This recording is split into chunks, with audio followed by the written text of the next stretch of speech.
मलाकी 3 उसकी 10 आयत में लिखा है, परमेश्वर ने कहा सारे दशमांश भंडार में लेके आओ कि मेरे भवन में भोजन वस्तु रहे। और सेनाओं का यहोवा कहता है मुझे परखो। एक मात्र वचन है बाइबल का जहां परमेश्वर कहता है मुझे परख, मुझे टेस्ट करके देखो कि मैं तुम्हारे ऊपर अपरंपार आशीष की वर्षा करता हूं कि नहीं, और आकाश के झरोखे खोलकर तुम्हारे लिए आशीषों की बारिश करता हूं कि नहीं करता। झरोखे का मतलब है, अगर आप इसे इंग्लिश में पढ़ते हैं तो विंडोज। विंडोज का मतलब है इब्रानी भाषा में sluice gate, dam gate. Dam के पीछे पानी होता है। जैसे पंजाब में जब बाढ़ आई थी तो बार बार मैसेज आते थे कि बांध का पानी छोड़ने लगे हैं, बांध का पानी अभी छोड़ देंगे, बाढ़ आ जाएगी। तो बांध के पीछे तो पानी है, लेकिन जब विंडोज नहीं खुलेंगी, स्लूस गेट नहीं खुलेगा, तो पानी आगे नहीं जाएगा। परमेश्वर ने कहा मेरे पास तो बहुत पैसा है, लेकिन जब तुम टाइथ नहीं दोगे मैं वो ब्रेक लगा के रखूंगा, स्लूस गेट बंद रखूंगा। जैसे ही तुम टाइथ दोगे मैं वो स्लूस गेट खोल दूंगा, डैम गेट खोल दूंगा, और तुम्हें बरकतों के तरह वो पैसा जो है तुम्हारी लाइफ में जाएगा। अब मेरी बात ध्यान से समझो, इसमें भी एक चीज समझने वाली है। जो लोग सिर्फ ये सोच के बो रहे हैं कि मुझे बरकत मिलेगी, मैं बीज बोता हूं, मेरा घर बन जाए मैं बीज बोता हूं, ये भी गलत रीति से बीज बोना है। क्योंकि जीसस ने क्या कहा? जीसस ने कहा, मत्ती के वचन को पढ़ेंगे 6 उसकी 31 से 33 आयत, तुम चिंता ना करना क्या खाएंगे, क्या पिएंगे, क्या पहनेंगे, क्योंकि अन्य जातियां इन्हीं वस्तुओं की खोज में रहती हैं, परंतु तुम्हारा स्वर्गीय पिता जानता है कि तुम्हें इन वस्तुओं की जरूरत है। इसलिए पहले तुम परमेश्वर के राज्य और उसके धर्म की खोज करो, ये वस्तुएं भी तुम्हें मिल जाएंगी। परमेश्वर ने कहा जब तुम टाइथ दो, सदूकी और फरीसी सौंफ और जीरे का टाइथ लेके आए, जिनको लगता है कि टाइथ नए नियम के अनुसार नहीं है। तो जब जीसस ने देखा विधवा को बोते हुए, सौंफ का दशमांश लाते हुए, तो जीसस ने कहा अच्छा करते हो कि टाइथ देते हो, न्याय, दया और विश्वास को भी पकड़े रहो। जीसस ने भी टाइथ की वैल्यू को बाइबल में समझाया कि जब तुम टाइथ दोगे, परमेश्वर कहता है मैं तुम्हारे कच्चे फलों को झड़ने नहीं दूंगा। इसका मतलब तुम्हारे प्रोजेक्ट्स मैच्योर होंगे, जो नई दुकान खोली है वो चलेगी, नई जॉब है तुम बरकत पाओगे। एक व्यक्ति क्रिश्चियन था, वही सेम चर्च जाता था, लेकिन परमेश्वर के वचनों में पूरी तरह से वफादार नहीं था। उसने कहा कि मैं परमेश्वर के साथ फेथफुल नहीं रहा, मेरी जॉब चली गई। फॉरेन में ये प्रॉब्लम बहुत होती लोगों के साथ, जब जॉब चली जाती फॉरेन में तो उनको अनएम्प्लॉयमेंट एक फंड मिलता है, सरकार उनको थोड़े पैसे देती है खाने पीने के। तो उसने कहा कि मैं जब, कहता मैं सड़क पे खड़ा होके, अब की टेस्टिमनी है ये, कहता सड़क पे खड़ा होके प्रभु से क्वेश्चन करता था। कहता मैं क्रिश्चियन था, कहता मेरी जॉब चली गई, मेरे बच्चे भूखे रहने लगे, हम वो खाना लाने लगे जो बहुत ही सस्ता है, वो चीजें खाने लगे, मैगी खा ली, ऐसी चीजें खा ली। कहता इतनी मुश्किल हो गई, कहता सड़क पे चौंक पे खड़े होके मैं प्रभु से ऐसे हाथ करके पूछता था कि वाई लॉर्ड वाई, कि मेरे साथ ऐसा तू क्यों कर रहा है। कहता कोई जवाब नहीं आता था। कहता एक जगह मैं बैठा, मेरे पास छोटी बाइबल थी, मैंने पढ़ना शुरू किया, मलाकी के वचन को पढ़ा, तो वहां लिखा था कि अगर तुम परमेश्वर को लूटोगे, तो जीसस ने कहा तुम मुझे लूटते हो, दशमांश में और उठाने की भेंटों में तुम पर भारी श्राप पड़ा है। उसको अपनी गलती समझ आई कि मैं क्रिश्चियन तो हूं, लेकिन अगर मैंने वचन पूरा नहीं किया तो मैं काहे का क्रिश्चियन हूं। कहता मैंने टाइथ देने का फैसला किया। पता किस में से? जॉब नहीं मिली अभी, अनएम्प्लॉयमेंट फंड जो थोड़े से पाउंड डॉलर मिलते हैं उसमें से टाइथ देने का फैसला किया। मान लो 400 पाउंड मिलता है महीने का, या 600 डॉलर मिलते हैं, तो $60 देने का महीने का फैसला किया। कहता 1 महीना, 2 महीने, 3, 4, 5 लगातार मैं टाइथ देता गया। कहता फिर भी कुछ नहीं हुआ। कहता एक दिन मेरे को गुस्सा आ गया अपनी लाइफ की सिचुएशन देख के कि क्रिश्चियन हूं, वचन पूरा कर रहा हूं, अब तो टाइथ भी दे रहा हूं। कहता मैंने वचन बंद कर दिया, फिर मैंने टाइथ देना कहता बंद कर दिया। जब उसने फिर टाइथ देना बंद कर दिया तो चीजें फिर नहीं सुधरी, तो परमेश्वर उसको फिर वचन के बीच में लेके गया। अब क्रिश्चियन था तो बाइबल से दूर तो जा नहीं सकता था, तो परमेश्वर ने उसे बाइबल का लॉ समझाया कि बाइबल में जब एलिया ने उस विधवा को कहा कि वो थोड़ी सी रोटी मुझे दे, तो क्यों परमेश्वर ने ऐसा कहा? जब अलीशा ने कहा, जब एक औरत के ऊपर कर्जा था, कि तेरे घर में क्या है, उसने कहा थोड़ा सा तेल है, उसने कहा बहुत से बर्तन लाकर उस तेल को उंडेल देना। तो परमेश्वर ने उसे समझाया कि चाहे तेरे पास थोड़ा है टाइट, लेकिन अगर तू नहीं बोएगा तो ये मेरा लॉ है कि अगर तू बोएगा नहीं, तू काटेगा नहीं। तू जितना मर्जी बड़ा प्रेयर वॉरियर है, तू जितना मर्जी बड़ा क्रिश्चियन है, जितनी मर्जी अच्छी प्रेयर आती है, टंग्स आती, गैर भाषा आती, लेकिन तू बरकत नहीं पा सकता। मुझे अपनी याद आ गई टेस्टिमनी सुन के, मैं भी ऐसे ही करता था, टाइट के मामले में नहीं, लेकिन हीलिंग के मामले में। प्रेयर करी जानी, फास्टिंग करी जानी, जब नहीं हील होना 2 साल 1.5 साल, फिर नाराज हो जाना प्रभु से, प्रार्थना करनी बंद कर देनी 2 दिन 3 दिन, फिर समझ आने की नहीं, शैतान और घेर लेगा और बुरी हालत हो जाएगी, अटैक होने शुरू हो जाने शैतान के, फिर वापस प्रेयर में आ जाना। तब मुझे समझ आ गई कि मुझे ऊंट फिर पहाड़ के नीचे आएगा, तो चुप करके लगे रहो, जब परमेश्वर ने हील करना वो कर देगा। कहता जब मैंने फिर फैसला किया कि मैं अब टाइट दूंगा, मैं आपको बताता हूं रिजल्ट का बात है। आप जानते बहुत से पास्टर्स जो हैं हीलिंग मिनिस्ट्री को कंटिन्यू नहीं कर पाते। क्यों? जब उन्हें लगता है कि पवित्र टाइम में, अच्छा ये पवित्र टाइम में चलता है, मैं भी चलूंगा। अच्छा रोजे रखता है, अच्छा 6 घंटे प्रे करता है, मैं भी करूंगा। जब वो लगातार करते हैं, उन्हें रिजल्ट नहीं मिलता, डिस्करेज हो जाते, फिर वही पुराने कामों में चले जाते। उनको ये नहीं मालूम कि तुम्हें डेड होकर, क्या होकर? डेड होकर, यानी एक चीज के लिए अपने आप को मरा हुआ समझो। इस तरह से प्रेयर करोगे तुम मरे हुए हो, इस तरह से अब चलोगे तुम डेड हो ना हो, तुम्हें ये वचन पे चलना है, ज्यादा सेंस यूज नहीं करनी। उसने कहा मैंने अब ऐसे करना शुरू किया। आज उस व्यक्ति की इनकम 6 फिगर्स में है, यानी 1 साल का वो करोड़ों में कमाता है। उसने पता क्या कहा? उसने कहा जैसे मैंने वो टाइट देना शुरू किया और अपने आप को डेड समझा, कहता सारी चीजें, सारी जॉब्स, कहता 18 महीने में मेरी 2 बार प्रमोशन हुई। ये वो प्रमोशन नहीं जो आम सी लोगों की छोटी मोटी हो जाती, बड़ी कंपनी में प्रमोशन होना वो तो 10 साल बाद होती, 15 साल बाद होती। कहता 18 महीने में मेरी 2 बार प्रमोशन हुई। आज मैं 6 फिगर्स में कमाई करता हूं। हालेलुया।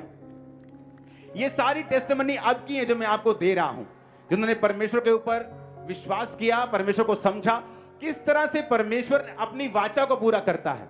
एक लड़की थी, उसे परमेश्वर की आत्मा ने गाइड किया कि तू डॉक्टर लाइन में जाएगी, नर्स लाइन में जाएगी, और वो चली गई। जब वो गई तो उस सेम क्रिश्चियन थी, लेकिन टाइट वो भी पे नहीं करती थी।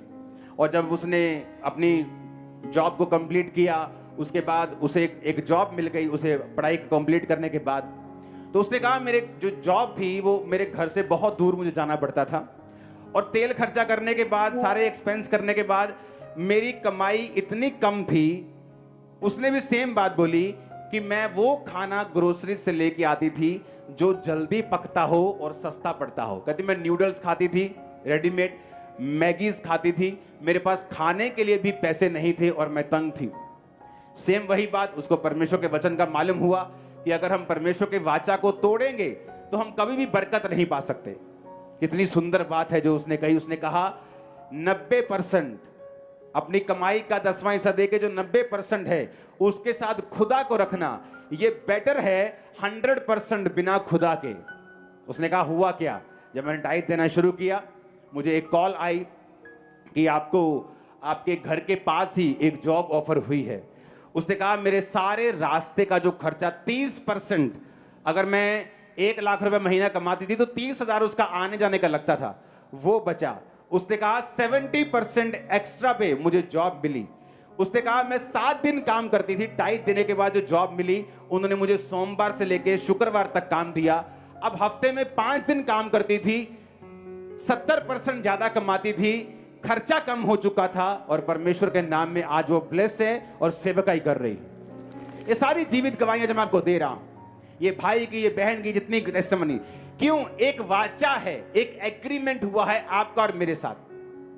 हां, कि मैं आज आप पे प्रेयर करूंगा या मैं आपको आज ये दूंगा, ये एग्रीमेंट।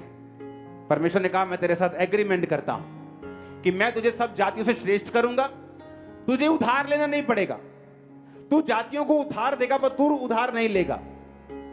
ये वाचा है, ये एक एग्रीमेंट है तेरा मेरे साथ। परमेश्वर ने कहा मैं तेरे साथ एक एग्रीमेंट करता हूं कि अगर तू मेरी बात को ध्यान से सुने तो मैं तेरी लाइफ में काम करूंगा और तुझे उधार लेना नहीं पड़ेगा।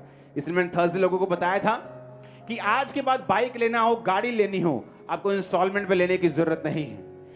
क्यों? मैं आपको बताता हूं। आप बोलेंगे मेरी इतनी कम तनख्वाह अगर मैं जोड़ने की कोशिश करूंगा घर के लेने के लिए तो मुझे 40 साल लग जाएंगे घर लेने में। अब सुनो बाइबल क्या कहती है। बाइबल कहती है कि 5000 के पुरुषों की भीड़ यीशु मसीह के पास थी, यानी 20,000 टोटल थे, लेडीज और बच्चे मिला के। 3 दिन के प्रीच के बाद जीसस ने कहा इनको खाने को कुछ दो। फिलिप्पुस चेला था, फिलिप्पुस ने कहा परमेश्वर 200 दिनार लगेंगे। 200 दिनार मतलब 7-8 महीने की तनख्वाह आज के हिसाब से। अगर 20, 25, 30 हजार आप कमाते हो तो लगा लो कि 2.5 लाख रुपए लगेंगे इतने लोगों को खाना खिलाने के लिए, लेकिन हमारे पास पैसा नहीं है। पतरस का भाई आंद्रियास बोला कि यहां एक बच्चे के पास 5 रोटियां और 2 मछलियां हैं, पर वो इतने लोगों के लिए क्या है?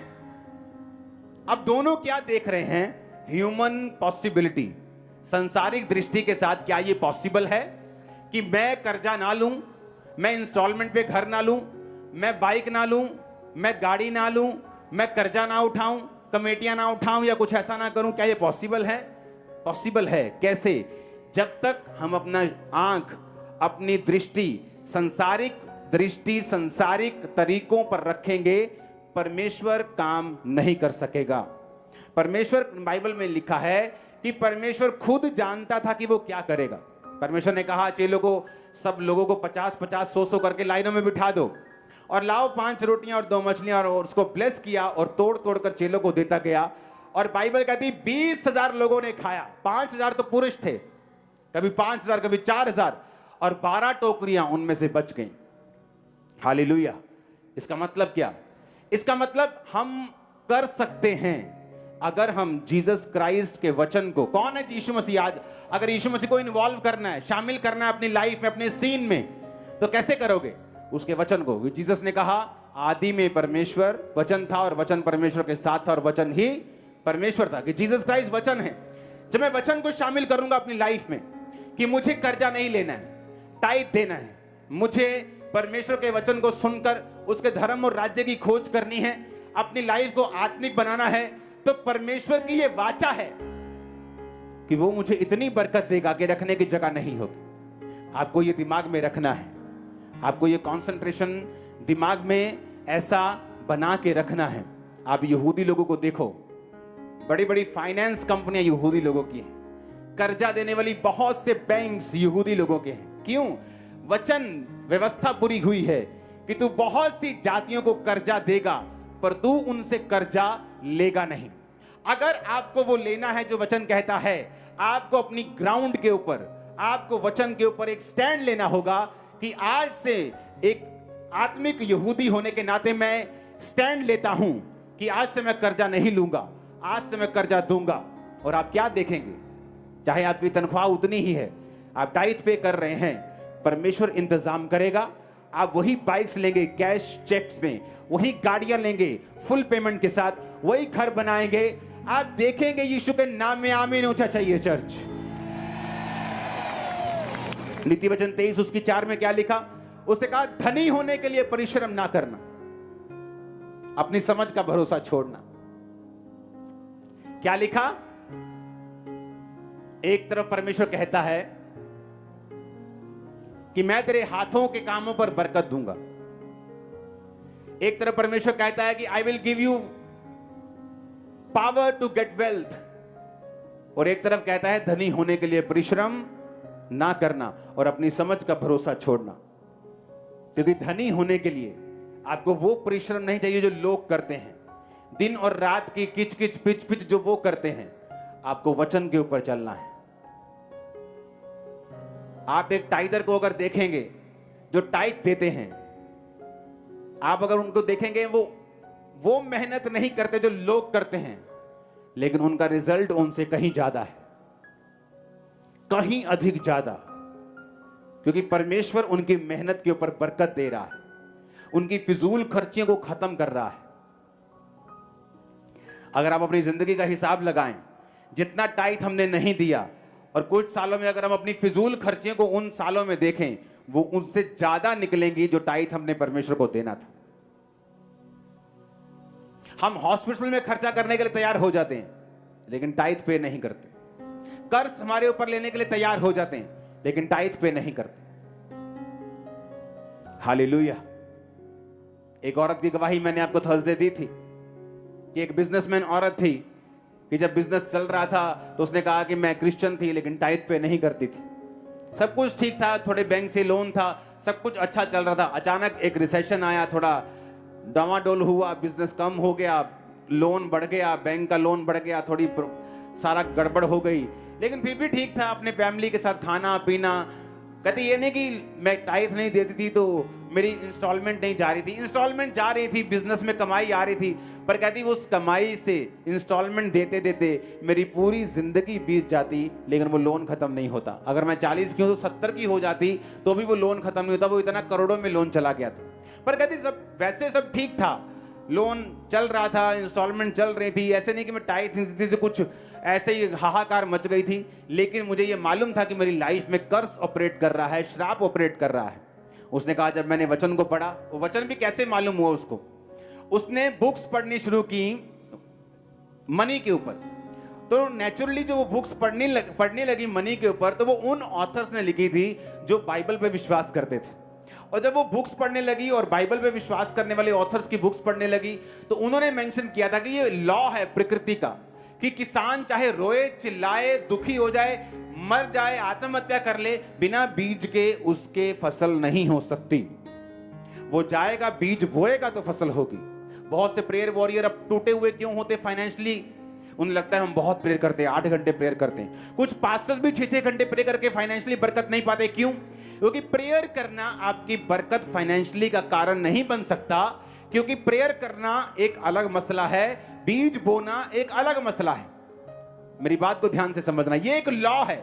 अगर आप लॉ को तोड़ेंगे, आप इमोशनली बोल सकते हैं खुदा पैसा नहीं देखता, लेकिन एक्चुअल में ऐसा नहीं है। बाइबल कहती है उसने विधवा को 2 दमड़ियां डालते हुए देखा और बोला वो अमीर जो अपने 5 लाख की इनकम से 500 बो के गया है वो श्रापित है, लेकिन वो विधवा जो अपने सारी कमाई में से चाहे वो 50 पैसे ही हैं, छोड़ो यार तुम। आज एक बंदा यहां चर्च में बैठा है जिसकी जेब में 10 रुपए हैं, वो 10 ही डाल के जा रहा है। और एक बंदा जो लाख रुपए है उसकी जेब में, वो 500 डाल के जा रहा है। वो 500 वाला ब्लेस नहीं, मैं आपको बता रहा हूं, सच कह रहा हूं।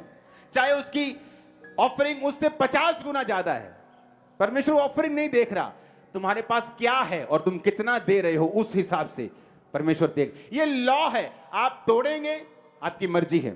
इसहाक आया, इसहाक कहता मेरे बेटे मैं तुझसे प्यार करता हूं एसाव, याकूब से ज्यादा। मैं तुझे कुछ देना चाहता हूं, आशीर्वाद। ऐसा कर जा और मेरे मन पसंद का शिकार करके मीट मुझे खिला, तुझे आशीर्वाद दूं। जब हम ये सीन देखते हैं हमें लगता है कोई भूखड़ बंदा जिसने रोटी ना देखी हो वो कह रहा है। ऐसे लगता है ना कई बार कि एक भूखा बंदा मिला, बोल रहा है भाई साहब कुछ खिला दो, हैं रब तनु बरकत दूंगा। ये भूखा बंदा है। जिस इसहाक की मैं बात कर रहा हूं उसकी वेल्थ इतनी थी कि राजा लोग उससे जेलसी करते थे। लोग जो राजे के करीब मंत्री होते थे वो राजा को सलाह देते थे कि भाई साहब आप इसहाक को अपने देश से निकाल दो, क्योंकि अच्छा नहीं है कि एक बंदा आपसे भी अमीर हो, एक बंदा गवर्नमेंट से भी अमीर हो, कल को पूरी सल्तनत पे कब्जा कर लेगा, इतना इन्फ्लुएंस वाला बंदा, इसको निकाल दो। इसहाक इतना इन्फ्लुएंशियल, इतना ब्लेस्ड, इतना अमीर था, लेकिन जब बरकत देने की बारी आई अपने बेटे को तो क्या बोला? कुछ लेके आ, कुछ लेके आ। क्या चाहिए? शिकार का मीट लेके आ। हालेलुया। और वो गया लेने, मां ने सुन लिया, याकूब को बनाकर भेज के बोल दिया, बोल मैं ही हूं। गले में बाल बूल लपेट दिया। वो रुआर मनुष्य था एसाव, याकूब थोड़ा चिकना था, तो बाइबल कहती वो आया और कहा बापू ये ले। कहता इतनी जल्दी आ गया? कहता परमेश्वर ने तेरे हाथ मेरे हाथ में कर दिया। उसने खाया और लिखा वर्ड्स बोले। जब वर्ड्स बोल दे, आशीर्वाद दे दिया, तो एसाव आ गया। उसने कहा ये ले अहेर का मांस और मुझे आशीष दे। उसने कहा तू कौन है? मैं एसाव हूं। तो वो कौन था जो पहले आया था? वो धोखे से आशीष ले गया, पर अब उसको ये आशीष लगी रहेगी। बोना, और ये लॉ है, कवनेंट है, तोड़ेगा नहीं परमेश्वर। उसने बाप की लाइफ में बोया, बाप ने रिसीव किया, वर्ड्स दिए, उसने कहा अब ये चेंज नहीं हो सकते। ये साफ रोया, कहता पिता एक भी आशीर्वाद तुझे क्या तुम मेरे को नहीं दे सकता? तूने उसको अच्छे आने वाले जगह दी है, आंच से भरे हुए देश दिए हैं। उसने कहा तेरा घर औंस से परे होगा। जाओ देखो दुबई में, कतर में औंस से परे हैं, पर जब तू स्वाधीन हो जाएगा अपने तलवार के बल से, जाओ देखो उन देशों को। एक ही अब्राहम की संतान है, एक औंस से भरे देश में रहते हैं, दूसरे बिना औंस। वर्ड्स, और कहां से निकले थे? लॉ है। आप नहीं बोएंगे, आप अच्छे हैं, आप भले हैं, आप बेस्ट हैं, खुदा काम नहीं करेगा। आप सेवा करते हैं दिन रात, मैंने कहा आपने ब्लड दे दिया अपना, लेकिन अगर आपको फाइनेंशियल बरकत चाहिए, आपको लॉ फॉलो करना पड़ेगा। ये वाचा के नीचे है। परमेश्वर अपनी वाचा को तोड़ेगा नहीं, वो अपनी वाचा को खराब नहीं होने देगा, वो अपनी वाचा से पीछे नहीं हटेगा। हालेलुया। वो अपनी वाचा जो परमेश्वर ने एक बार बोल दिया है ना, परमेश्वर उससे पीछे नहीं हटेगा।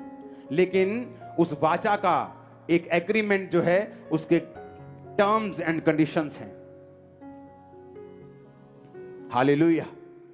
एलिया देख लो, अलीशा देख लो, इजहाक देख लो, अब्राहम। बाइबल कहते जब मलकीसेदेक के याजक को मिला, कौन था मलकीसेदेक? ना जिसका बाप ना मां ना वंशावली, कौन था वो? Jesus Christ. व्यवस्था बाद में आई टाइथ देने की, वो टाइथ पहले से देता था। टाइथ व्यवस्था के पहले भी था, व्यवस्था में भी था, व्यवस्था के बाद जीसस क्राइस्ट के जमाने के बाद भी है। हालेलुया। कितने इन बातों को समझ रहे हैं? उसने कहा जब तू ये रूल फॉलो करेगा, मैं ये मेक श्योर करूंगा कि तू कर्जा नहीं लेगा। मैं मेक श्योर करूंगा कि तेरे पास इतनी आशीष होगी कि रखने की जगह नहीं होगी। मैं ये मेक श्योर करूंगा जो एग्रीमेंट मेरा तेरे साथ हुआ है, मैं उसे पूरा करूंगा, कि मैं उसे तोड़ता नहीं हूं, मैं अपनी वाचा से हटता नहीं हूं। Hallelujah, hallelujah. उस औरत ने बोना शुरू किया, वचन पढ़ा, और वचन भी कहां से मिला? बुक्स से, बाइबल से नहीं पढ़ा। बुक्स पढ़नी शुरू की कि मैं बिजनेस वुमेन हूं, मेरा बिजनेस अच्छा नहीं चल रहा, करोड़ों का कर्जा हो चुका है, तो let me learn something from books. Books पढ़नी शुरू की, तो वो क्रिश्चियन ऑथर्स की थी, उन्होंने टाइथ मेंशन किया। कहती जब मैंने टाइथ देना स्टार्ट किया, कहती आप यकीन नहीं करोगे, वो लोग जो मुझे यकीन भी नहीं था मुझे फोन करने लगे। जो कस्टमर्स मेरे जा चुके थे मुझे ऑर्डर देने लगे, ऑर्डर इतने बढ़ने लगे, हमें अपना काम बढ़ाना पड़ा। कहती दिनों के अंदर जो कर्जा मेरे 30-40 साल की उम्र में नहीं बीता, वो कर्जा कभी खत्म हो गया। आज मैं मल्टी मिलियनर हूं, आज मैं करोड़ों में कमाती हूं। और देखो जर्नी शुरू हुई 2008 से पहले। खुदावन ने उससे कहा मेरी बेटी तू टाइथ देती? उसने कहा हाँ। खुदा ने कहा तू टाइथ नहीं देगी, इसको डबल करेगी। उसने कहा मुझे समझ नहीं आया, क्योंकि मेरा टाइथ ही लाखों में होता है, एक तरह से करोड़ों में होता है साल का, तो मुझे लगा डबल, उसे झटका लगा कि डबल क्यों करना है। उसे मालूम नहीं था क्या होने वाला है। उसने प्रभु की बात को सुना, उसे रिजल्ट दिख गया था, टाइथ को डबल कर दिया। 2008 का रिसेशन आया, आपको मालूम होगा जितने बिजनेसमैन लोग हैं। जब अमेरिका में एक मंदी आई थी, पूरी दुनिया में एक मंदी आई थी, इंडिया में वो मंदी इतनी नहीं चली थी, लेकिन पूरी दुनिया में इतनी मंदी थी। कहती मेरे आसपास के सारे बिजनेस फिनिश हो गए, जीरो पे चले गए। कहती मैं एक ऐसी औरत थी, बिजनेस वुमेन थी, जिसका बिजनेस उस मंदी में भी फलवंत हुआ, और 1 रुपए का लोन हमने नहीं उठाया, लोन फ्री, ब्लेस्ड, करोड़ों में मल्टी मिलियनर वुमेन है, आज भी जिंदा है। हालेलुया। परमेश्वर साबित करना चाहता है अपने वचन को, वो प्रूफ करना चाहता है कि जो वचन वो आपसे कहता है वो पूरा है, पक्का है, और वो आपकी लाइफ में पूरा होगा। हालेलुया। इमेजिन करो एक बंदा जो दूर जॉब करता था, उसे वही जॉब अपने घर के करीब मिली। चर्च में भी ऐसी टेस्टिमनीज आ रही हैं, और जॉब सीधी डबल, तनख्वाह सीधी डबल। इस तरह से परमेश्वर आपके रास्तों को खोलता है। मैंने लोगों को टाइथ देते हुए देखा है, उनकी सिचुएशन बदली नहीं। एक समय आया, एक बच्चा फॉरेन चला गया, पढ़ने चला गया, सारी सिचुएशन चेंज हो गई। आप जल्दी चेंज होने वाले हैं। मैं आपका आमीन ऊंचा सुनना चाहता हूं। मैंने कहा मैं आपका आमीन ऊंचा सुनना चाहता हूं। Hallelujah, hallelujah. आप जानते हैं कर्जा लेना श्राप के नीचे है। मैं आपको सच कह रहा हूं, यह चर्च लोन फ्री है। इतने प्रोजेक्ट चलाने के बावजूद चर्च में अभी 50,000 चेयर्स ऐड होनी है। 10,000 का ऑर्डर, क्योंकि वो चेक कर रहे थे कि वो कौन सी चेयर हमने लेनी है। जो 315 वाली थी वो और लेस हो गई, 290 में चली गई। लेकिन एक कंपनी वाली चेयर थी जो हमें ज़्यादा पसंद थी, लेकिन उसका रेट ज़्यादा था। लेकिन अब वो रेट काफ़ी क्लोज चला गया 360-50 के। तो अभी वो 36 लाख रुपए की 10,000 चेयर्स अगले हफ्ते आपके बीच में पहुंच जाएगी। पहले लॉट की जो है वो एंट्री हो जाएगी।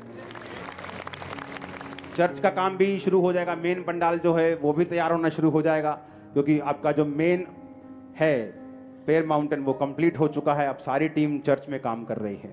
हालेलुया। तो ये चीजें हैं। और देखो, व्यवस्था विवरण हम 28 को पढ़ेंगे। मैं पढ़ता हूं इसको, परंतु 15 आयत को, परंतु यदि तू अपने परमेश्वर की बात ना सुने और उसकी आज्ञाओं और विधियों को पालने में जो आज सुनाता हूं चौकसी ना करे, तो सारे श्राप तुझ पे आएंगे। तू श्रापित होगा नगर में, श्रापित होगा खेत में। तेरी टोकरी, कठौती, संतान, भूमि की उपज, गाय। इसे पढ़ना घर जाके। फिर उसने कहा